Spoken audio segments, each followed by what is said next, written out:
ലഹരിക്കെതിരെ എല്ലാ ജനങ്ങളും ഒരുമിച്ചിറങ്ങണം എന്ന കാന്തപുരം AP അബൂബക്കർ മുസ്ലിയാർ SKN40യുടെ ഭാഗമായി കോഴിക്കോട് മർക്കസിലെത്തിയ 24 ചീഫ് എഡിറ്റർ R ശ്രീകണ്ഠൻ നായരുമായി സംസാരിക്കുകയായിരുന്നു അദ്ദേഹം. ഇസ്ലാം മതത്തിൽ ലഹരിക്ക് വിലക്കുണ്ട്. എല്ലാ മതനേതാക്കളും ലഹരിക്കെതിരെ ഒറ്റക്കെട്ടായി പ്രചാരണം നടത്തണം. ഭരണഘടന ഉയർത്തിപ്പിടിച്ച് നമ്മുടെ രാജ്യത്തിന്റെ നല്ല പേര് സംരക്ഷിക്കണമെന്നും അദ്ദേഹം പറഞ്ഞു. നമ്മുടെ ശ്രദ്ധ കുറഞ്ഞുപോയി എന്നുള്ളതാണ്. മദ്യവും മയക്കുമരുന്നുകളും ഉപയോഗിക്കാൻ പാടില്ല എന്ന കാര്യം ബോധവൽക്കരണത്തിലൂടെ മാത്രമേ അത് നടപ്പാക്കാൻ സാധിക്കുകയുള്ളൂ.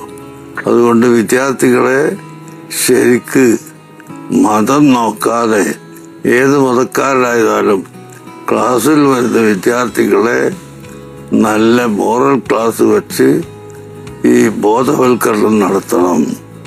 എല്ലാ വിഭാഗം ആളുകളും ഉള്ള രാജ്യമാണ് ഇന്ത്യ എന്ന നിലയിൽ എല്ലാവർക്കും ജീവിക്കാനും പഠിക്കാനും പഠിപ്പിക്കാനും സൗകര്യമുള്ള ഒരു ഭരണഘടനയാണ് ഇന്ത്യൻ ഭരണഘടന.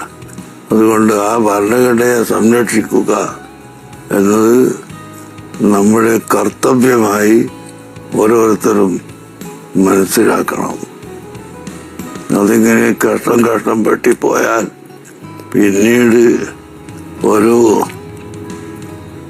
മതത്തിനോ മതമില്ലാത്തവർക്കോ ഒന്നും ഇവിടെ നിലനിൽക്കാൻ സാധിക്കാതെ വരും.